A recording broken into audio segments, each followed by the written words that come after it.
Ito nga pala yung mga simpleng ulam na niluto ko para sa handa natin ngayong bagong taon. At eto nga yung ganap sa ating kagabi mga ate. Grabe, sobrang saya namin sinalubong yung bagong taon. Happy New Year! Ngayong araw mga ate ay December 31 na nga. At mamayang gabi sasalubungin na natin ng New Year. Kaya dito pagkagising ko pumunta na nga kagad ako dito sa bahay ni Kuya Gabnyo. Nadatnan ko nga siya dito na nagluluto ng leche flan. Tapos pagkakita ko dito sa lamesa nila meron nga akong gustong kuhanin dyan. Sabi ko nga babalikan ko yan mamayang gabi. Ang papaldo tayo dito mga ate.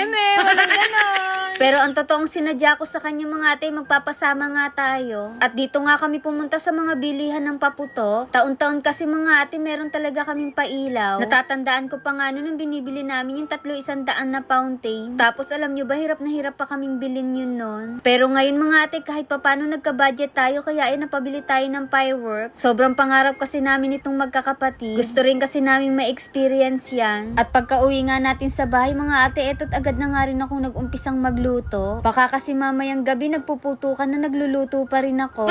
Sayang naman kung hindi ko nga makikita yung mga binili kong fireworks. Bali, eto nga yung unahin kong lulutuin na ulam namin mga ate, itong minudo. Yung karne nga pala natin ay sangkutsa ko na nga pala yung kaninang umaga. Kaya ngayong pagka uwi natin, eto't iluluto na lang natin. Bali, pinirito ko na nga pala dyan yung mga gulay pagkatapos nagisa lang ako dito ng bawang at sibuyas. At inilagay ko na rin dito yung karning nasangkutsa na natin. At nung maigisa ko na nga ito sa bawang at sibuyas, inilagay ko na nga rin dito yung tomato sauce. At inihalo ko na nga rin dito yung sabaw dun sa pinagpakuluan natin. Pagkatapos naglagay lang ako ng 2 pirasong dahon ng laurel. At nung kumukulo na nga ito, inihalo ko na rin dito yung minarinate nating atay. Minarinate ko nga pala yan sa toyo at kalamansi na may paminta. Nag-add na rin ako dyan ng isang lata ng maliit na liver spread. Sabay inihalo ko na rin dito yung mga gulay na pinirito natin kanina. Malambot na rin kasi itong karne natin mga ate, kaya pinaghalo-halo ko na sila dyan. Bali meron nga rin pala tayo dyang hotdog. At yung ganitong klaseng minudo nga pala yung gusto ko. Yung sauce pa lang niya mga ate, napakalasa na. At kapag lumamig pa yan ay lalapot pa yung pinaka-sauce niya. Pagkatapos nating lutuin yung minudo, eto't sinalang ko na nga din yung mais. Pinakuluan ko lang yan at nung lumambot na sinalang ko na yung mga baby potato. Tapos itong si Ate Kat nyo para may maitulong sa akin, pinagbalat ko nga nitong bawang. At dahil medyo madami to at matatagalan siya maghiwa, kaya yung pinagamitan ko na siya ng food processor. At ayun, amaze na amaze dahil durog na durog daw yung mga garlic. Nang maluto na nga rin itong mga baby potato, sinango ko na yan. Pagkatapos nagsalang lang ako ng isang pan at naglagay ng mantika. Dahil nakakaluwag-luwag nga tayo, syempre butter yung gagamitin natin. Bali, gigisahin naman natin dito yung minins na bawang. At pag napansin mong luto na yung bawang, maglalagay na tayo dito ng tomato paste, oyster sauce. Bali dito 2 pack ng oyster sauce na maliit yung nagamit natin dyan. Tapos nag-add na ako ng cayenne pepper at paprika. Bali Cajun seafood nga pala yung gagawin natin dito. May nabili kasi akong Cajun powder mga ate, kaya sabi ko ito na nga yung lulutuin ko. Cajun seafood nga ito mga ate, kaya lang naubusan tayo ng budget. Kaya ayun, hipon na nga lang yung nabili natin.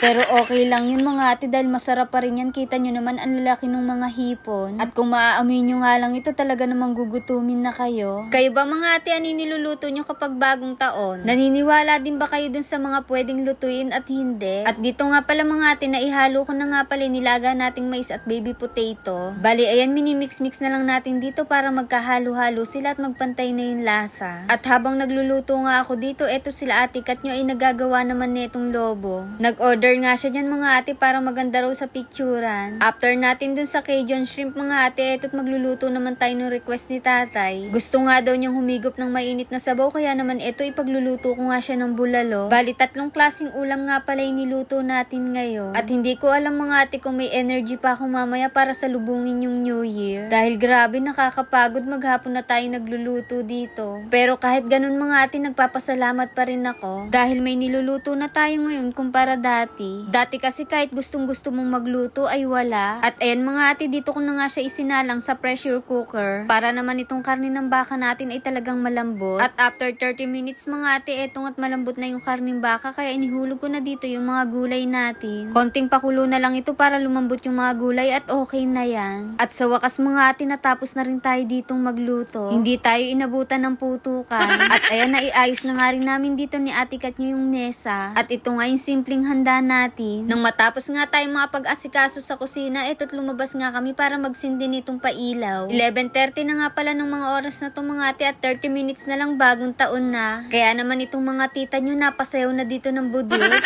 Diyos ko mga ate, ako ata yung dapat pin-pressure cooker para lumambot. At ilang minuto na nga lang mga ate, 12 na, kaya yan isa-isa na nilang sinisindihan dito yung mga pailaw natin. Naalala ko nga mga ate, dati fountain lang yung binibili namin, hirap na hirap pa kami. Pero ngayon kahit papano na-afford na nga natin yung ganitong klaseng pailaw. Sobrang saya kasi namin mga ate kapag nakakakita kami nito. Kaya lagi kong sinasabi nung tuwing bagong taon, sana sa susunod kami rin magkaroon na ng ganito. At ngayon mga ate, eto na nga yun. Happy New Year! At sabi nga nila kapag bagong taon tumalon ka para tumangkad ka. Kaya ang ate ayan nyo eto't nagtatatalon na. Sana nga mga ate tumangkad pa tayo. Pero mukha namang wala ng pag-asa. Sinindihan na nga rin nila dito yung panghuling fireworks natin. Grabe mga ate, sobrang ganda. At maraming salamat sa iyo 2025. At welcome 2026, sana mas marami pang blessing ang dumating.